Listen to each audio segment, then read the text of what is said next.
Hello everybody, this is Hop to the Hibbity Hop, bringing you another StarCraft 2 commentary, and this is going to be on the ladder, in the gold division. So, as you can see, it's not going to be the highest level play, but besides the point, I just want to wish everyone a happy holidays, Merry Christmas, Happy New Year's, go out and party, have a lot of fun, don't party too hard, don't get too drunk, play more StarCraft. That's all I want to say. Now, we are spawning on Blistering Sands, and I'm spawning as the blue Zerg, and my opponent is going to be Kevinbacon, spawning as the red Terran.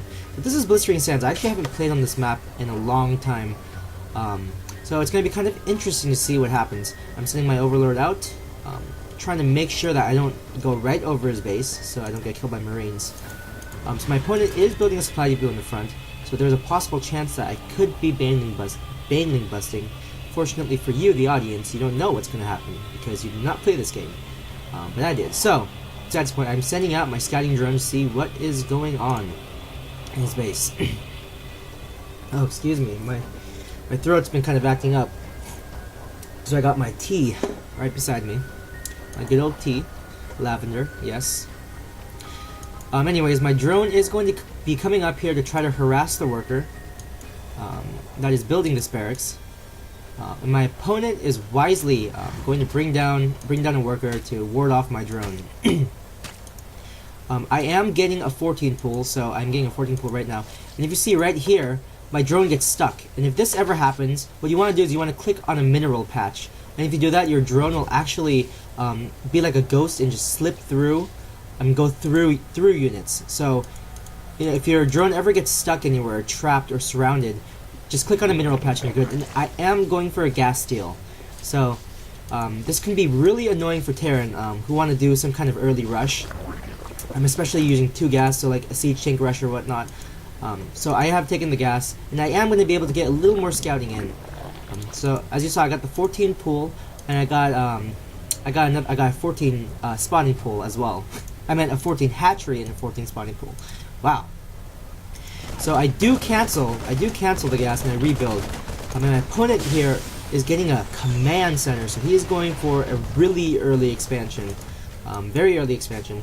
And now my opponent is going to come in here and scout a little bit.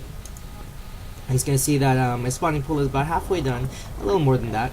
I am sending my drone to just chase him around a little bit. So my Overlord positioning, I want to have an Overlord right in the back. So it's kind of funny, I don't actually see this. Yeah, I don't think I actually see this. And I do let my the extractor build fully, so unfortunately I'm not going to be able to cancel and run around and scout. So it is a little annoying for the Terran player who wants to get this gas. So that's pretty good. He actually has a mule here just doing nothing. He's just sitting around, maybe going for a coffee break, I guess. That's pretty funny. And I am moving this Overlord right in this position. And what I can do is, if my Overlord's here, I can see that the minerals are slowly going away. And you can see that by like a blue mist or haze kind of on top of the minerals. And you can tell that minerals are actually being mined. So I just want to move my Overlord right out of sight, if he does choose to move this expansion. So let's see what's going on here. Nothing too much going on here. I'm getting my gas right now.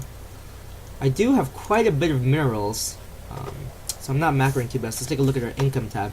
So yeah, I do have a lot more minerals than my Terran opponent does. And he is getting a lot of Marines. He's getting another barracks, and this is actually very smart. Since he doesn't want to move out right now, he changed his command center and he morphed his command center into an orbital command, so he can get twice the mules and actually keep up an economy with me.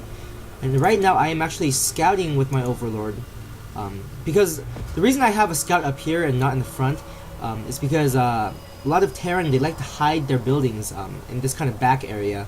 So it was actually pretty fortunate that I saw this expansion. And what my thinking was going into this game is I thought he was going to move this orbital command into this area.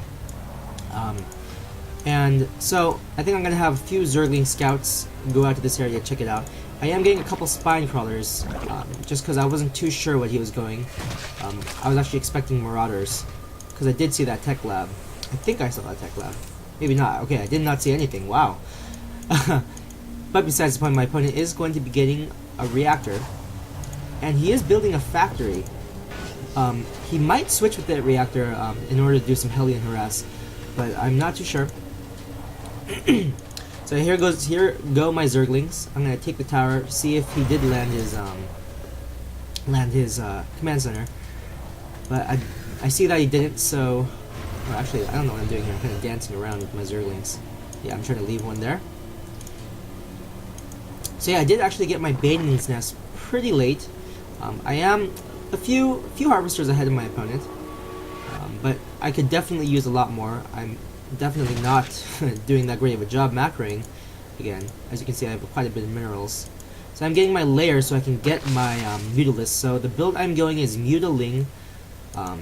Don't follow this example. This is probably a horrible example of how to do Mutaling, but it's just kind of what happens in the game. You just gotta adapt. If you're not doing as well, you just gotta kind of be calm and not panic. That's what I actually had a problem with. I tend to panic if things aren't going right. Not in a sense where I get angry, but I like panic. Like I kind of like click things wrong. I kind of freeze up like a deer on the road, deer in the headlights. My opponent is he is starting to get his expansion now, so it's a little late expansion, but I will be able to see the timing on that because, as I mentioned before, actually I can just see those SCVs. So this is nice Overlord placement. This is actually a good spot to place your Overlord, so you know when your opponent is going for that. And see, I'm seeing right now that he is getting the expansion. So it's a good time to see. It's a good time to spot when your opponent is going to get your expansion. He just has a couple mules sitting around here getting coffee. I don't know why it's coffee. I don't know why I choose to say coffee. I don't really drink that much coffee either. Besides the point, my opponent is going to siege up in the front and make sure that I won't attack his expansion at any point. And it looks like in the production tab, I'm actually getting a lot of Zerglings, 12 more Zerglings on top of the handful that I already have. So it looks like I'm going to be trying to go for some attack in the front, maybe some harassment. I was actually hoping he wouldn't have too many units in the front. But I don't think I'm going to be able to break this down, just because he has a siege tank up there. So wow. Yeah, took out a couple of my Zerglings. Sad. Yeah, that's pretty sad. Zerglings kind of remind me of dogs. I don't know what it is. Like, jumping dogs. Besides the point, I am actually getting pneumatized carapace, so my overlords will have speed and ventral sacks. So I think I might be doing some I'm going to be trying to do some baneling drops in his mineral line, but we'll see. So far, right now, I do have my spire up. So, oh, excuse me.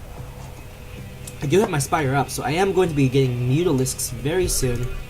My opponent is scanning me right now to see if I have any units, but I do not think he actually saw this Mutalisk spire. So yeah, he didn't see the spire or the Baneling's Nest. So yeah, he really hasn't seen much. He kind of scanned in a weird spot, and I actually have a idle drone just doing nothing here. Yeah, I don't know why I decided to break down these rocks. Maybe I was thinking if I take this expansion, he won't expect it, but I'm pretty sure like this would be the worst spot ever to do an expansion, just because you can get tanks on this ledge and easily take down this expansion, and it's so close to the Terran base. It's probably not smartest, yeah. My opponent looks like he is going to be going for a drop. I actually did spot this, luckily for me. So I did have good Zerglings, yes, good Zerglings on the watchtower, so they were able to spot that. So I am going to be moving my mutas in to intercept those dropships, and this could have done a lot of damage. And as you can see, my saturation isn't that great, but still it could have done a lot of damage. And I am intercepting these dropships, and this dropship needs to drop, or it's going to lose a lot of men. Fortunately, he did drop a couple, but he still lost a lot of guys. He's able to fully unload this medevac, but I am going to be able to clean this up fairly easily.